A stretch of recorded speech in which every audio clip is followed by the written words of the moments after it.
있기를 바랍니다. 오늘은 사무엘하 6장 1절부터 11절까지 말씀을 제가 봉독해 드리겠습니다. 성경 사무엘하 6장 1절부터 11절까지 말씀입니다.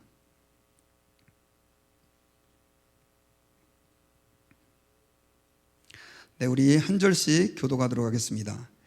다윗이 이스라엘에서 뽑은 무리 3만 명을 다시 모으고 다윗이 일어나 자기와 함께 있는 모든 사람과 더불어 바알 레우다로 가서 거기서 하나님의 궤를 메어오려 하니 그 궤는 그룹들 사이에 좌정하신 만군의 여호와의 이름으로 불리는 것이라.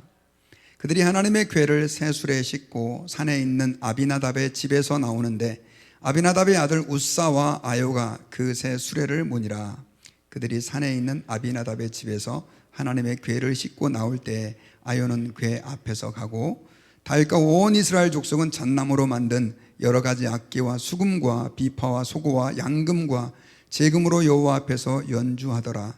그들이 나곤의 타작마당에 이르러서는 소들이 띠므로 우사가 손을 들어 하나님의 궤를 붙들었더니 여호와 하나님이 우사가 잘못함으로 말미암아 진노하사 그를 그곳에서 치시니 그가 거기 하나님의 궤 곁에서 죽으니라. 여호와께서 우사를 치심으로 다윗이 분하여 그곳을 베레스 우사라 부르니 그 이름이 오늘까지 이르니라. 다윗이 그날에 여호와를 두려워하여 이르되 여호와의 궤가 어찌 내게로 오리오 하고 다윗이 여호와의 궤를 옮겨 다윗성 자기에게로 메어가기를 즐겨하지 아니하고 가드 사람 오벳에돔의 집으로 메어간지라. 다같이 여호와의 궤가 가드 사람 오벳에돔의 집에 석 달을 있었는데 여호와께서 오벳에돔과 그의 온 집에 복을 주시니라. 아멘. 네, 할렐루야. 오늘은 이 말씀 가지고 하나님이 원하시는 헌신이라고 하는 제목으로 우리가 하나님 말씀을 듣도록 하겠습니다. 제가 지난주에 신문을 읽다가 굉장히 흥미로운 기사를 하나를 발견했습니다. 그 내용이 뭐냐면 못된 자녀를 만드는 10가지 비결입니다. 그래서 제가 슬라이드로도 좀 준비를 해왔는데요. 텍사스주 경찰국이 작성을 했다는데요. 1번은 아주 어려서부터 자녀가 갖고 싶어하는 것은 무엇이든지 다 주어라. 2번, 자녀가 나쁜 말을 할 때면 그냥 웃어 넘겨라. 3번, 신앙적으로 도덕적으로 어떠한 교육이나 훈련을 시키지 말고 스스로 알아서 하게 내버려 두어라. 4번, 잘못된 품행을 책망하지 말고 그냥 두어라. 5번, 자녀가 정돈하지 않는 이불, 옷, 신발 등을 정리해 주어라. 6번, 텔레비전 프로그램이나 책, 그림 등 어떤 것이든 마음대로 보게 하라. 7번, 자녀들 앞에서 자주 싸워라. 8번, 용돈은 달라고 하는 대로 얼마든지 주어라. 9번, 먹고 싶다는 것은 다 먹이고 마시고 싶다는 것도 다 마시게 하라. 그리고 좋아하는 것은 무조건 다 해주어라. 10번, 자녀가 교사나 경찰, 성직자와의 의견과 대립할 때는 언제나 아이의 편이 되어주라 라고 하는 내용입니다. 자, 이 글을 읽으면서 사실은 제 자신도 많이 돌아봤어요. 자녀를 사랑하는 그 부모의 입장에선 자녀들이 원하는 대로 해주고 싶어하고 또 자녀들을 위해서 모든 것을 희생하고 싶어하는 것이 부모의 마음입니다. 아마 그런 마음이 없는 부모들이 별로 없을 것입니다. 하지만 그렇게 자녀를 위해서 헌신하는 부모의 헌신이 결국은 자녀를 비뚤어지게 만들 수 있고 자녀를 잘못된 삶을 살게 할 수 있다는 얘기입니다. 우리가 이 이야기를 통해서 무엇을 느낄 수 있냐면요, 우리가 자녀를 위해서 헌신한다고 하지만 결국 그 헌신이 잘못될 수도 있다라고 하는 것을 우리에게 보여주는 것이다 라고 하는 것입니다. 여러분, 세상의 모든 그리스도인들은요, 예수님의 십자가의 그 구속을 통해 구원받았다는 것을 알 때 그때부터는 하나님을 위해 헌신하고 싶어 하고요, 또 헌신의 삶을 살고 있습니다. 그러나 여러분, 우리가 하나님을 위해 헌신하고 하나님을 위해서 살 때에도 사실 잘못된 헌신을 할 수도 있다는 것이죠. 우리가 계속해서 예배 시리즈에 대해서 말씀을 우리가 듣고 있는데요, 오늘은 4번째 시간 예배에 대해서 말씀을 듣고 있습니다. 사실 예배라고 하는 것은 하나님께 내 몸을 드리는 헌신이다라고 하는 거예요. 그런데 우리가 이 헌신을 하는 가운데 행여나 우리의 방향이 혹시 잘못될 수도 있다라고 하는 사실을 기억하고 우리가 말씀을 오늘 듣는 가운데 하나님이 원하시는 헌신이 어떤 헌신이고 하나님이 받으실 만한 예배가 어떤 예배인지 우리가 오늘 말씀을 통해서 발견하기를 원합니다. 여러분, 오늘 우리가 함께 봉독했던 성경의 배경은요, 다윗이 왕이 된 지 얼마 안 됐을 때입니다. 여러분, 다윗의 이전 왕이 누구였냐면 사울 왕이었습니다. 그런데 그 사울 왕이 말년에 블레셋의 공격을 받습니다. 오늘날 팔레스타인이라고 하는 나라인데요, 그 전신이죠. 그런데 이 블레셋과의 전쟁에서 크게 패하고 왕도 죽고 아들도 죽습니다. 그리고 이스라엘의 상당수의 땅을 빼앗겨 버립니다. 여러분, 왕이 죽고 그 다음에 땅을 빼앗겼다는 얘기는 국가의 엄청난 위기라는 얘기예요. 지금 일본의 아베가 이제 그 자리를 내려놓겠다고 하니까 나라 전체가 술렁술렁하지 않습니까? 그 당시 왕이 죽었다, 이건 뭐 엄청 어려운 상황이었죠. 그런데 그 사울 왕의 뒤를 이어서 왕이 된 사람이 누구냐? 바로 다윗입니다. 그런데 다윗은 탁월한 지략가였습니다. 이 다윗이 왕이 된 후에 계속해서 블레셋이 또 쳐들어오게 됐는데, 두 번이나 그 전 왕은 죽고 심지어 자신과 아들까지도 죽었는데, 다윗은 왕이 된 후에 이 블레셋을 크게 물리쳐서 승리를 거두게 됩니다. 그리고 그가 비록 왕이 되었지만은 사실 왕가가 바뀌는 바람에, 그 전에 사울에서 다윗으로 바뀌는 바람에, 그리고 또 이 이스라엘 민족이 다 말 그대로 사울을 쫓던 사람들이지 않습니까?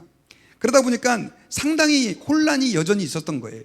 그래서 이 내부적으로는 그런 문제들, 특별히 남과 북이 여전히 하나가 되지 못하는 그런 상황 가운데 있었는데, 어떻게 이 상황을 수습을 할까 고민을 하다가, 그때 이 이스라엘 민족, 흩어진 이스라엘의 마음을 하나로 모으는 방법은 여호와 하나님을 믿는 신앙밖에 없다, 이렇게 생각을 하고, 그 당시 기럇 여아림에 있던 그 법궤를 예루살렘으로 모셔오려고 결정을 하게 됩니다. 여러분, 기럇 여아림에는 법궤가 몇 년 동안 있었냐면 70년 동안이나 있었어요. 왜 거기에 70년 동안 있게 됐냐면, 그 70년 전에 이스라엘 민족과 블레셋이 전쟁을 하게 됐는데, 그 전쟁에서 이스라엘이 법궤를 빼앗겨 버렸어요. 그래가지고 블레셋이 그 법궤를 가져가서 자기 신당에 놨는데, 문제는 그 신당의 신 우상이 막 쓰러지고 사람들이 병에 걸리는 막 문제가 생기니까 어이 큰일 났다 해가지고 다시 그 법궤를 이스라엘에게 돌려줘 버린 거예요. 그러다 보니까 그 법궤가 이스라엘 민족에게 돌아왔는데, 그 장소가 어디냐면 기럇 여아림이었고, 그런 상태에서 70년 동안 방치가 돼 있었던 것입니다. 이제는 다윗이 그 기럇 여아림에 방치되어 있던 법궤를 예루살렘으로 옮겨오기로 결정을 했는데, 여러분, 오늘 본문은 그것이 어떻게 진행되고 있나라고 하는 것을 보여주는데 정말로 어마어마합니다. 얼마나 어마어마하냐? 그 법궤가 크기가 별로 크지도 않아요. 뭐 이만한데, 그 법궤를 가져오기 위해서 얼마의 사람을 동원했냐면 3만 명이나 되는 사람을 동원했습니다. 몇 명이요? 30,000, 3만 명. 뭐 거기에는 아마 법궤를 호위하는 병사들을 포함해서 성가대와 관현악당과 그것을 수종드는 왕의 신하들까지, 각 지역의 유지대까지 다 동원해가지고 그 법궤를 모셔오는데, 마치 왕의 행차를 바라보듯이 볼 수 있듯이 위대하고 어마어마한 성대한 행렬이었습니다. 그런데 그 법궤를 준비하기 위해서 단지 사람만 많이 모은 게 아닙니다. 성경을 자세히 읽어보면요, 그 법궤를 옮겨오기 위해서 다윗이 수레를 이렇게 만들었는데, 수레 그러면 별로 이렇게 이미지가 안 좋지만, 저는 오늘날로 말하면 새롭게 자동차를 만들었고 최첨단 리무진 승용차를 그걸 옮겨오기 위해서 만들었다라고 표현을 좀 하고 싶습니다. 최고의 헌신을 한 것입니다. 그리고 관현악단이 그 악기에, 그 법궤 앞에서 악기를 연주하는데, 그 악기는 성경에 보니까 잣나무로 만들었다고 그랬는데 사실은 전나무가 더 맞습니다. 그 전나무로 만든 엄청나게 값비싸고 또 귀한 그 악기들을 다 동원해가지고, 쉽게 말하면 하나님의 법궤를 이제 예루살렘으로 모셔오게 되는 것이죠. 그런데 여러분, 문제가 생겼어요. 그 법궤가 이제 잘 어쨌든 간에 기럇 여아림에서 이렇게 이송을 해오다가 나곤의 타작마당이라고 하는 장소에 들렸습니다. 타작마당은 곡식을 걷어들여가지고 거기서 이제 알곡과 거라지를 이렇게 구분하는, 그래서 널찍하게 돼 있어서 가끔씩 집회도 하는 그런 장소였는데, 갑자기 평평한 평지에서 소가 펄쩍펄쩍 뛰는 거예요. 그러다 보니까 그 수레 위에 실어놓은 법궤가 어떻게 되겠습니까? 곧 쓰러질 판인 거예요. 근데 그 옆에는 누가 있었냐면 우사라고 하는 사람이 있었는데, 아마 기럇 여아림에 있었던 그 아비라답의 아마 손자별로 되는 것 같아요. 근데 이 사람이 그 법궤 옆을 이렇게 호위하고 가고 있었는데, 법궤가 흔들리니까 자기도 모르는 사이에 그 흔들리는 법궤를 붙잡았습니다. 왜냐하면 떨어지면 큰일 나니까. 여러분, 법궤는 하나님 그 자체라고 얘기를 해도 과언이 아닐 정도로 거룩하고 존귀한 물건이었거든요. 그런데 법궤를 확 붙잡자마자 문제가 생겼습니다. 갑자기 악 하더니 땅바닥에 푹 쓰러져 버린 거예요. 사람들이 무슨 일이지? 가보니까 죽은 거예요. 그림을 하나 가져왔어요. 그 당시 상황을 제대로 잘 이렇게 보여줄 수 있는 그림 같아 보이지는 않는데, 그 법궤 옆에서 쓰러진 그 우사와 수많은 군중, 그림이 좀 이렇게 옛날 그림이어가지고 아마 여러분들이 상상해 볼 수 있을 것입니다. 자, 그런데 여러분, 그 전까지만 해도 이 수많은 군중들이 악기를 연주하고 노래를 부르고, 또 어떤 문헌에 보니까 그 앞에서 많은 사람들이 춤도 췄을 것이다 이렇게 얘기를 하는데, 그 축제의 분위기가 갑자기 싸늘해져 버렸습니다. 왜냐하면 우사의 죽음과 하나님의 진노가 그곳 가운데 임했다는 걸 알게 됐기 때문입니다. 다윗은 더 이상 법궤를 이제 예루살렘으로 옮길 수가 없었어요. 그래서 그 근처에 있던 오벳 에돔이라고 하는 사람의 집에 법궤를 옮겨두고 다윗은 그냥 궁으로 와버립니다. 여러분, 그때 다윗의 마음이 어땠겠어요? 얼마나 무겁고 힘들었겠어요. 그런데 한 3개월 정도가 지났을 때 어떤 사람이 다윗 왕에게 소식을 가지고 옵니다. 왕이시여, 법궤가 있는 오벳 에돔의 집이 큰 복을 받았다고 합니다. 무슨 소리냐? 이거 뭐 성경에 나오는 내용은 아닌데요, 많은 주석가들은 아마 그 오벳 에돔의 집에 아이가 없다가 아이를 출산하는 복을 얻게 됐을 것이다, 혹은 너무 재정적으로 가난했는데 물질의 복을 하나님이 주셨을 것이다, 이렇게 추정을 해요. 아마 그런 보고를 했던 것 같습니다. 하나님, 왕이시여, 그 오벳 에돔의 집에 아이가 생겼고 물질의 큰 복을 받았다고 합니다. 그러니까 다윗이 그때 얼커니 드디어 하나님의 진노가 풀렸나 보다 하고 그 법궤를 다시 준비해서 이제 예루살렘으로 옮겨오게 되는데요, 그전에는 다윗이 법궤를 아주 최첨단으로 멋있게 만든, 아까 그 그림은 아닙니다, 제가 볼 때는 멋있게 만든 그 수레에 실어가지고 왔는데, 이번에는 그 법궤를 이 고라자손, 그러니까 레위 자손의 그 고라 자손들이 있는데, 레위 지파의 고라 자손들이 있는데 그 사람들에 의해서 메어오도록 하게 합니다. 4명이 법궤를 양쪽에서 짊어지고, 그리고 그 법궤를 예루살렘으로 무사히 싣고 들어오고, 그리고 거기서 번제와 화목제를 드리고 많은 사람들에게 잔치를 선포하고 큰 기쁨이 그 성에 임했다라는 내용이 성경에 이렇게 나옵니다. 자, 여러분, 여기서 우리가 이 스토리에서, 우리가 여러분 성경 다 읽으셨죠? 아마 알고 계실 것입니다. 이 스토리에서 여러분들은 무엇을 느끼셨습니까? 저는 하나님이 너무 이상하다는 생각을 했습니다. 왜 하나님이 이상하냐?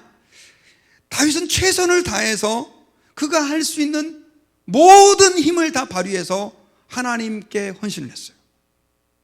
그 법궤 하나 가져오는데 3만 명이나 되는 사람을 동원했고요, 그리고 최고급 악기, 또 여러분 찬양팀도 여러분 지금 한 15분 20분 찬양하기 위해서 얼마나 많은 연습을 하는 줄 아십니까? 그런데 관현악단은 연습을 더 많이 해야 되죠. 얼마나 많은 연습을 했겠어요. 그런데 그렇게 하나님께 헌신을 했고, 그 법궤가 이제 은혜 가운데 예루살렘으로 오고 있는데 소가 갑자기 그 타작마당에서 뛰노니까 흔들렸어요. 그러면 여러분들 같으면 어떻게 하시겠어요? 당연히 넘어지지 않도록 붙잡아야 되죠. 그걸 누가 했느냐? 우사가 했단 말이에요. 자, 하나님에게 뭐 잘못한 게 있습니까? 그런데 하나님이 그 우사를 그 자리에서 죽여버려요. 제가 볼 때는 언뜻 보면 다윗도 하나님을 위해서 열심히 뭔가를 했지 뭐 잘못한 게 별로 없는 것 같아요. 우사도 뭐 그게 뭐 하나님 앞에 징벌받아서 죽을 그런 죄냐라는 생각들이 들 수 있습니다. 그런데 성경에 보면 하나님이 진노하셨다 이렇게 돼 있어요. 하나님이 진노하셨다. 여러분, 이것은 무엇을 나타내느냐? 우리가 하나님을 위해서 힘에 지나도록 헌신하고 하나님을 위해서 열심을 낸다 할지라도 하나님이 원하시는 방식대로 하지 않으면, 하나님이 원하시는 대로 우리가 헌신하지 않으면 그것이 하나님을 기쁘시게 할 수 없다는 것이죠. 반대로 조금 부족해도 우리가 하나님이 원하시는 방식대로 살아간다고 할 때, 그렇게 헌신할 때 하나님은 기뻐하십니다. 여러분, 그러면 다윗이 잘못한 게 뭐냐? 3만 명이나 되는 사람들을 동원했고, 관현악단을 동원했고, 정성 들여서 수레를 만들었고, 그리고 법궤가 흔들리지 않도록 잘 붙잡아주는 그 우사의 헌신도 있는데 뭐가 문제였느냐? 결국은 그 법궤를 이송하는 방식이 문제가 있었다는 거예요. 여러분 출애굽기 25장 14절에 보면요, 하나님께서 법궤를 어떤 방식으로 옮기라라고 구체적으로 명령했어요. 법궤를 어떻게 옮기라 그랬냐면, 우리 14절을 같이 한번 읽어봅시다. 시작. 그 채를 궤 양쪽 고리에 꿰어서 궤를 매게 하며. 자, 그 채를, 법궤 옆에는 막대기가 긴 게 2개 있는데요, 그 막대기를 양쪽 고리에 꿰어서 궤를 어깨에다 메고 옮기라는 거예요. 다음 그림을 좀 한번 보여주세요. 그림을 보면 어떻게 법궤를 이동해야 하는가가 하나님이 구체적으로 율법에서 말씀해 주셨어요. 자, 이런 방식으로 채에 꿰서 메고 해야 되는 거예요. 여러분, 자, 이 그림하고 아까 앞에 송아지에 수레를 실어서 수만 명이 움직이는 이 장면, 어떤 게 더 화려합니까? 당연히 앞이 화려하죠. 우리가 생각할 땐 저런 원시적인 방법보다는 훨씬 더 그 앞의 방법이 더 폼나 보이잖아요. 그런데 여러분, 하나님은 그것을 좋아하지 않으셨습니다. 여러분, 여기서 우리가 굉장히 중요한 사실을 한 가지 깨달을 수 있어요. 그것은 뭐냐면, 하나님은 우리가 무언가 하나님을 위해서 열심을 내는 것보다도 더 중요한 것이 하나님의 방법대로, 하나님이 원하시는 대로 우리가 살기를 원한다는 것입니다. 여러분, 우리 한국 사람들은요, 어떤 경향이 우리 안에 있냐면 지성이면 감천이다 라고 하는 그런 사상들이 있어요. 이게 무슨 말이냐? 열심을 위해 열심을 내어서 하나님께 뭔가를 하면 하나님이 감동해서 하나님이 축복해 주실 것이다. 이게 지성이면 감천이라고 하는 사상입니다. 그런데 여러분, 성경을 보면요, 이런 사상이 없습니다. 너네들이 열심히 한다 할지라도 내가 원하는 방식이 아닐 때는 I will reject, 나는 그거 받지 않겠다 이거예요. 여러분, 하나님은요, 우리가 하나님의 방식대로 사는 것을 기뻐하십니다. 아멘입니까? 지난주에 윤 목사님께서 그 사울에 대한 설교를 하셨습니다. 하나님께서는 사울에게 아말렉을 진멸하라, 남녀와 수아와 젖먹는 아이와 우양과 낙타와 나귀까지 다 죽여라. 나중에 여러분, 이 아말렉이 이스라엘 민족 전체를 죽일 뻔합니다. 하나님께서는 아마 미리 그것을 내다보시고 그 아말렉을 사울에게 진멸하라고 명령하셨던 것 같습니다. 그런데 사울 왕은 실제로 전쟁에 나가가지고요, 큰 승리를 했는데 이 하나님의 명령을 따르지 않았습니다. 아말렉의 왕이었던 아각이라고 하는 사람을 생포했습니다. 포로로 잡았어요. 죽이라고 했는데. 그리고 양과 소와 좋은 기름진 것과 어린 양을 남겼습니다. 그리고 하찮은 것만 다 죽입니다. 자, 하나님께서는 이 장면을 보고 너무 마음이 아팠어요.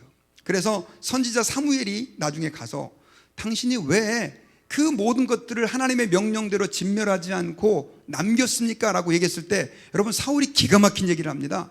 무슨 얘기를 하냐면, 여호와 하나님께 제사하려 하여 양들과 소들 중에서 가장 좋은 것을 남겼습니다. 자, 하나님께 뭐 하기 위해서요? 제사하기 위해서. 오늘날로 말하면 하나님께 제물로 드리고 예배하기 위해서 그 좋은 걸 남겼습니다. 제가 여러분들에게 여쭤볼게요. 사울이 잘했어요, 못했어요? 취지는 좋잖아요. 취지는. 그런데 그때 하나님께서 사무엘을 통해서 이런 말씀을 하셨습니다. 순종이 제사보다 낫고 듣는 것이 수양의 기름보다 낫다.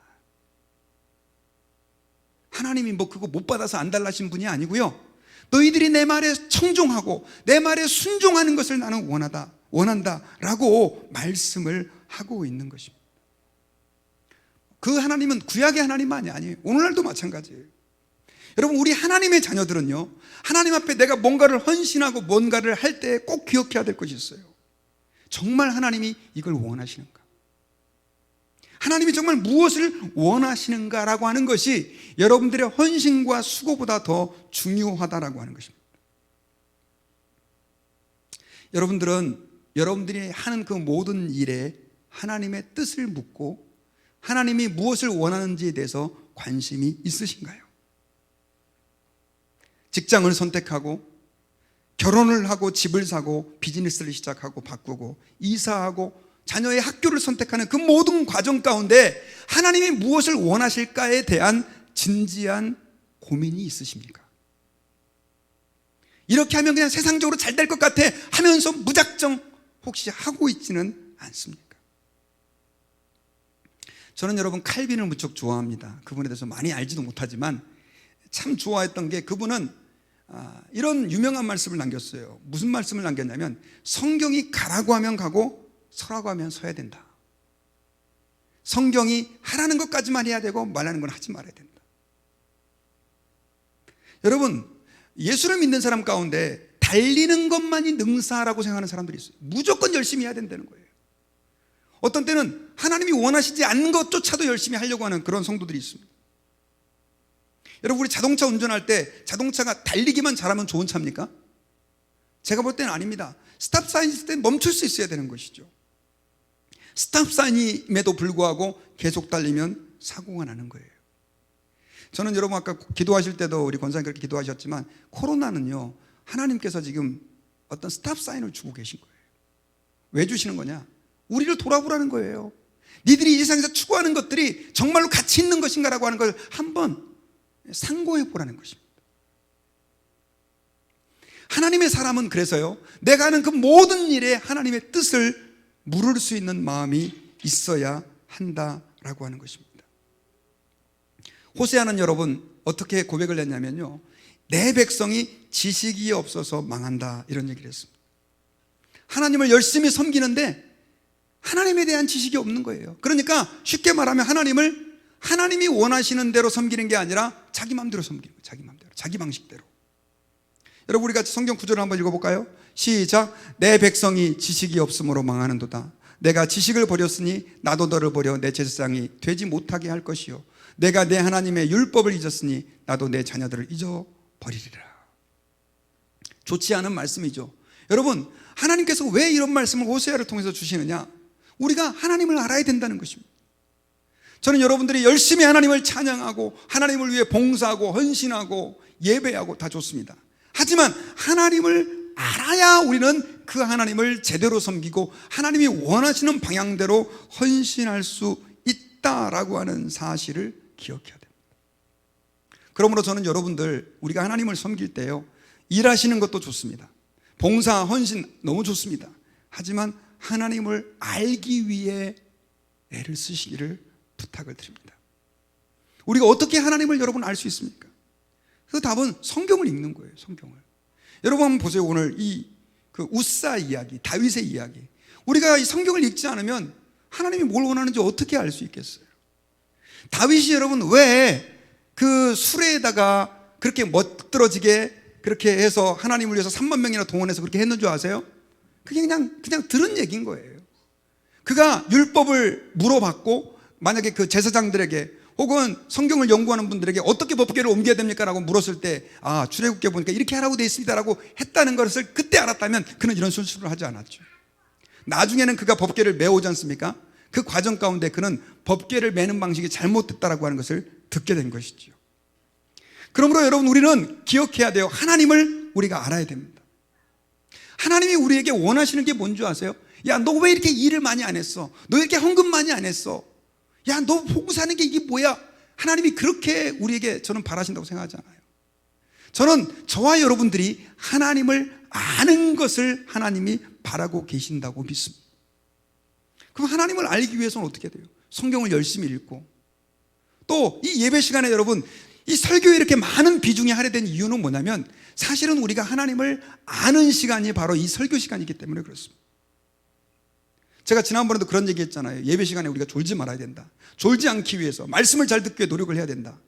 여러분, 설교 자체가 예배는 아닙니다. 설교는 예배의 한 부분입니다. 하지만 우리가 설교만큼 하나님을 더 깊이 알 수 있는 순서가 없어요. 그렇잖아요. 그래서 우리는 설교를 통해서 하나님을 알고 하나님을 만나게 되는 것입니다.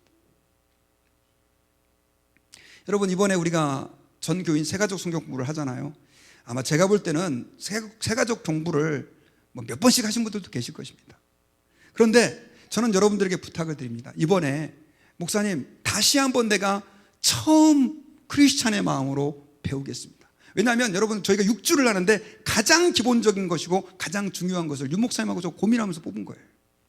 아는 내용이라 할지라도 한번 점검받고 확인하고 그렇게 여러분들이 임할 수 있기를 부탁을 드립니다. 그래서 우리 드림교회가 하나님이 기뻐하는 그 하나님을 아는 지식 위에 온전히 세워지는 교회가 될 수 있도록 저와 여러분들이 먼저 헌신을 해야 될 줄 믿습니다. 그런데 여러분, 오늘날은요, 많은 사람들이 하나님을 알려고 노력하지 않습니다. 심지어 설교를 들으면서도 많은 사람들이 그 설교를 통해 하나님이 어떤 분인가, 하나님이 내게 무엇을 원하는지에서 관심을 안 가지고 설교자를 평가하는 일이 너무 많은 거예요. 여러분, 저하고 친한 어떤 목사님이, 그분은 이제 목회하신 지가 얼마 안 됐거든요. 자기 보고 설교를 좀 평가해 달래요. 제 설교를 통해 은혜를 받으셨대요.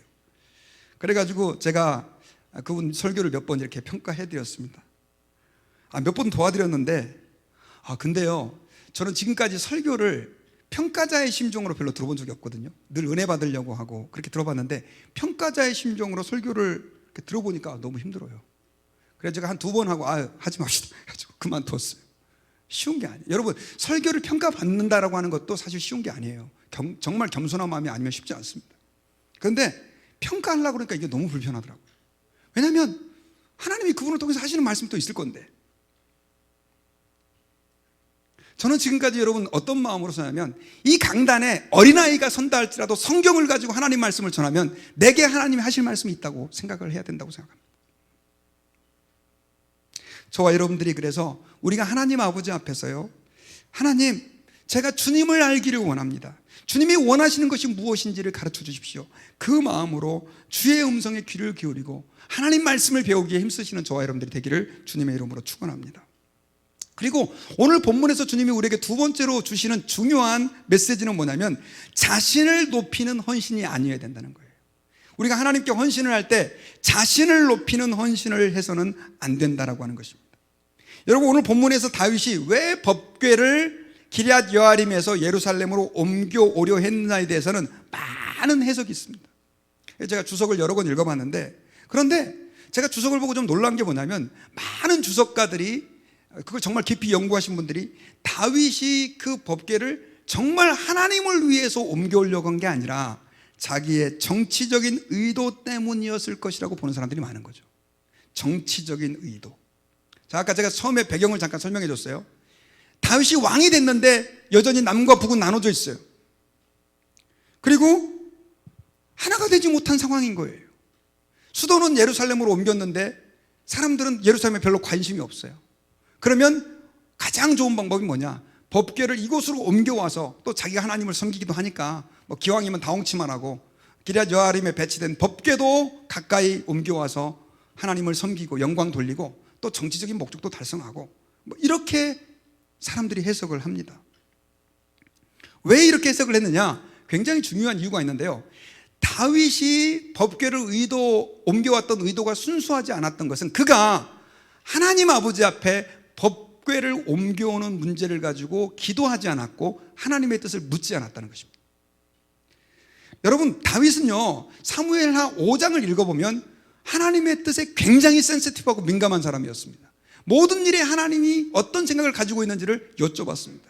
심지어 블레셋이라는 나라가 전쟁을, 이스라엘을 공격해 왔어요. 그러면 여러분, 기도해서 하나님 가야 됩니까 말아야 됩니까 묻습니까?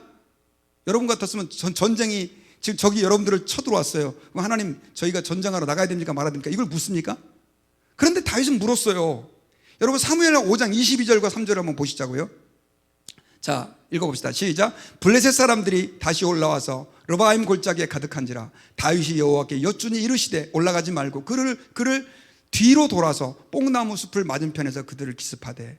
제가 볼 땐 다윗이 직접 하나님의 음성을 들었다기보다도 하나님의 대리자였던 제스장을 통해서 이런 말씀을 들은 것 같습니다. 자, 그런데 블레셋이 쳐들어왔는데도 하나님의 뜻을 묻는 다윗이 법궤를 옮겨오는 그 중요한 문제를 지 마음대로 결정합니다.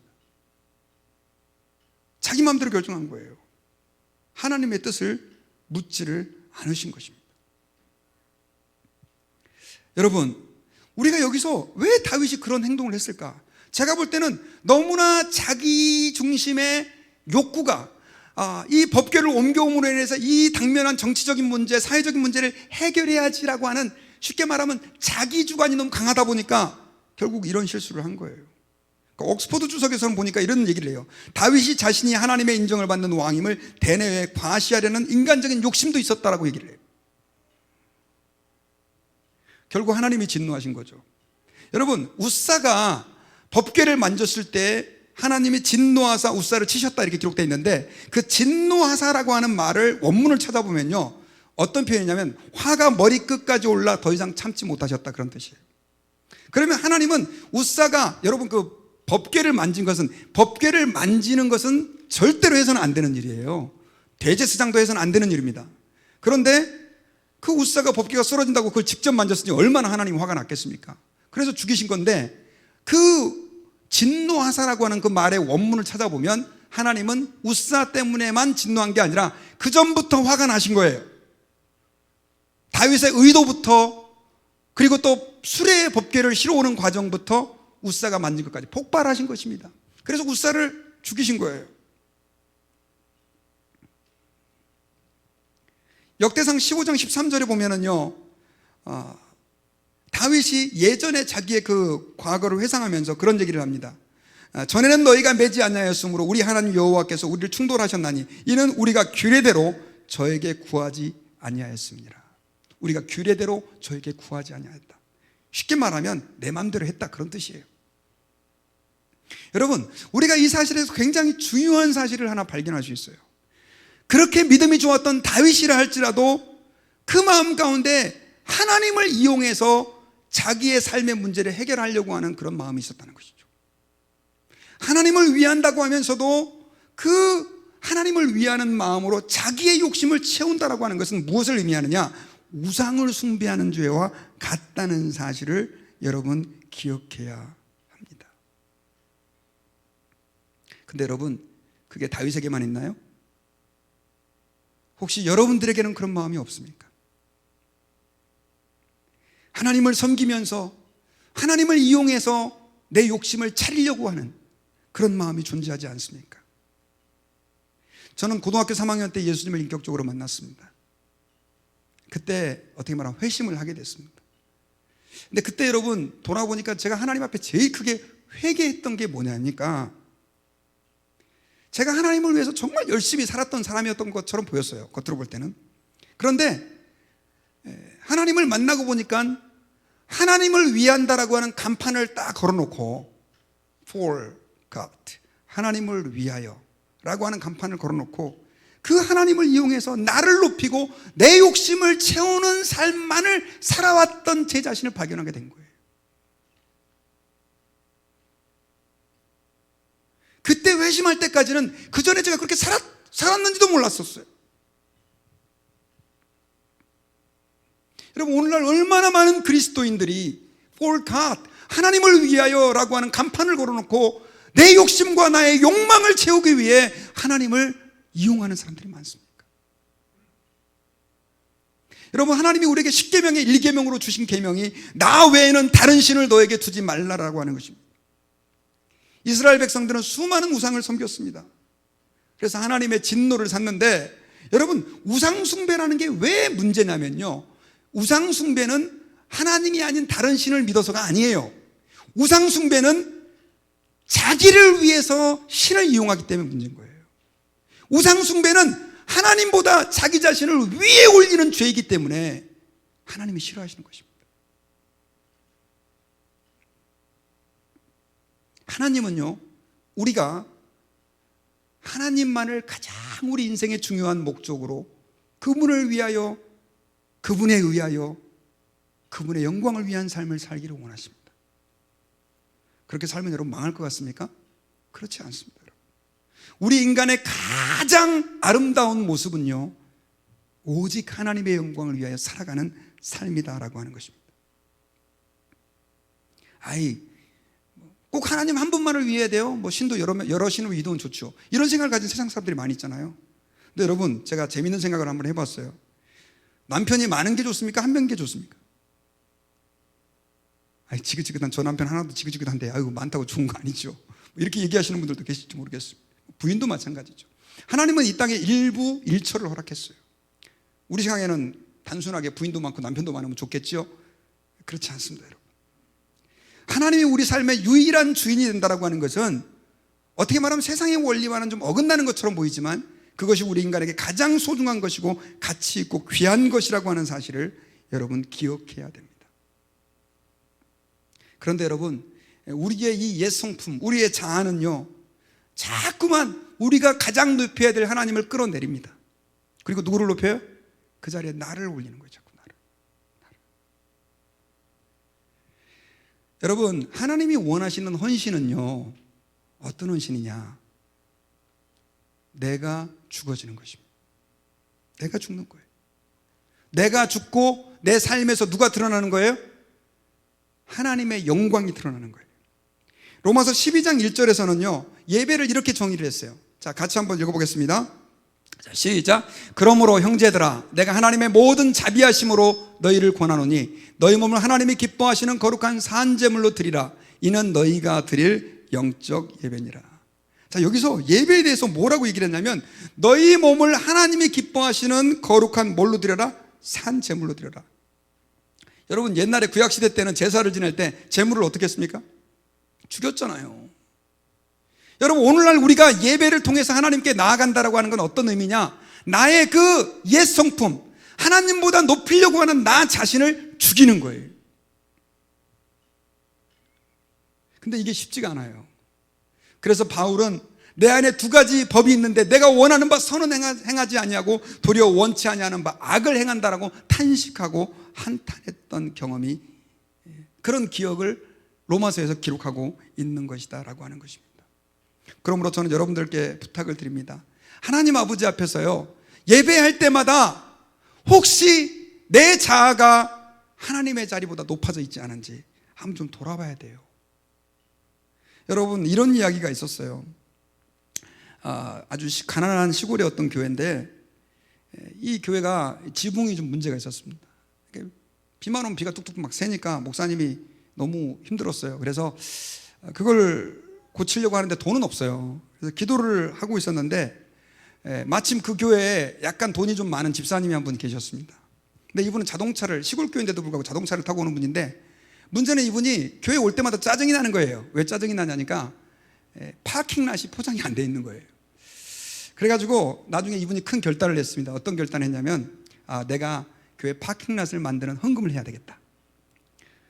그래가지고 이제 목사님에게 찾아가서 어느 날, 목사님은 또 이제 이 지붕 문제 때문에 고민을 하고 있는데, 목사님, 제가 교회 시설을 위해서 헌금을 하겠습니다. 그러니까 목사님은 하나님이 내 기도에 응답하셨나 보다, 드디어 이제 지붕을 고칠 수 있게 되나 보다, 이렇게 생각을 한 거예요. 그런데 그분이 뭐라 그래요? 저는 파킹랏을 하겠습니다. 그러니까 이제 목사님이 사실은 생각할 땐 더 급한 게 뭐예요?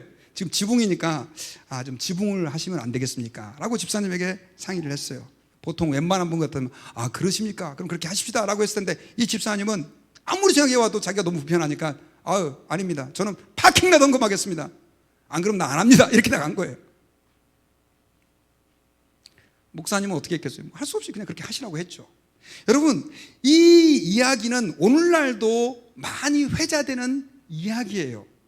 너무나 많은 성도들이 하나님께 드리는 헌신마저도 하나님이 아니라 자기 자신을 위해서 하는 거예요. 여러분, 성도뿐이 아닙니다. 목회자도 자신을 위해서 목회할 수 있어요. 하나님의 영광을 위하여라고 하는 간판을 걸어놓고 목회자가 나를 높이는 일에 헌신할 수 있다니까요. 저는 그런 어떤 그 싸움을 엄청 많이 했어요.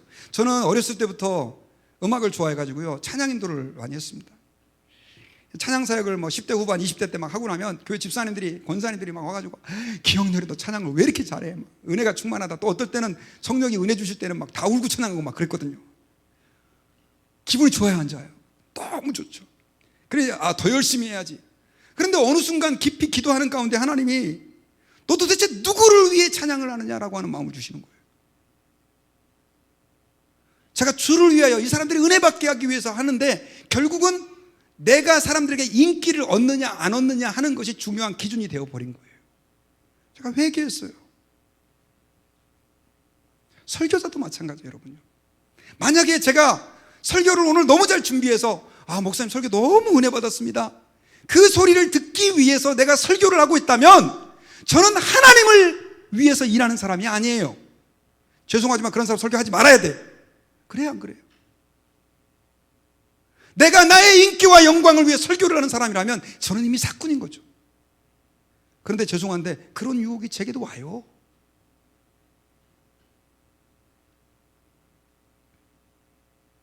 여러분, 우리는 하나님 아버지 앞에서 우리 자신을 살펴봐야 돼요. 혹시 나의 자아가 여전히 살아서 예배마저도, 심지어 하나님을 섬기는 믿음마저도, 하나님마저도 나를 위해 이용하고 있지는 않은지. 여러분, 제가 여러분들에게 불편한 말씀을 좀 드려서 죄송한데요, 진정한 믿음의 성장은요, 여러분들의 자아가, 또 저의 자아가 죽어지는 데 있고요, 그리고 우리가 주님 말씀하시옵소서, 내가 따르겠습니다, 주님 설하시면 내가 서고 주님 가라시면 가겠습니다, 이것이 정말 하나님이 기뻐하시는 믿음이다라고 하는 사실을 기억하시길 바랍니다. 저는 이제 말씀의 결론을 맺겠습니다. 많은 성도들이 하나님에게 내가 무언가 정성을 다하고 열심을 다해서 헌신하면 하나님이 감동하실 것이라고 하는 생각들을 가지고 있습니다. 그러나 여러분, 오늘 본문을 통해서 하나님께서는 우리에게 무엇을 말씀하시고 계시냐? 네가 헌신하고 무언가 나를 위해 일하기 전에 내가 무엇을 원하는지를 알라는 것이죠. 다윗은 3만 명이나 되는 그 많은 사람을 동원했고 새수레에 너무나 좋은 악기로 하나님의 법궤를 옮겨오려고 했지만 그 방법과 과정이 하나님이 원하시는 방법이 아니었기에 하나님이 그걸 받으시지 않으셨습니다. 우리는 그래서 하나님 아버지 앞에서 내가 정말 주의 길을 올바로 가고 있는지 여쭤봐야 될 줄 믿습니다. 그리고 또 한 가지는, 혹시나 다윗이 자기의 명예와 자기의 정치적 목적을 위해서 법궤를 이송하는 것을 이용해서 그런 문제가 생긴 것처럼 우리에게도 혹시 그런 마음이 우리의 마음을 침투해 들어오고 있지는 않은지. 여러분, 그것은 목사도 예외가 아니고 장로님, 집사님, 권사님도, 모든 성도들도 예외가 아니에요.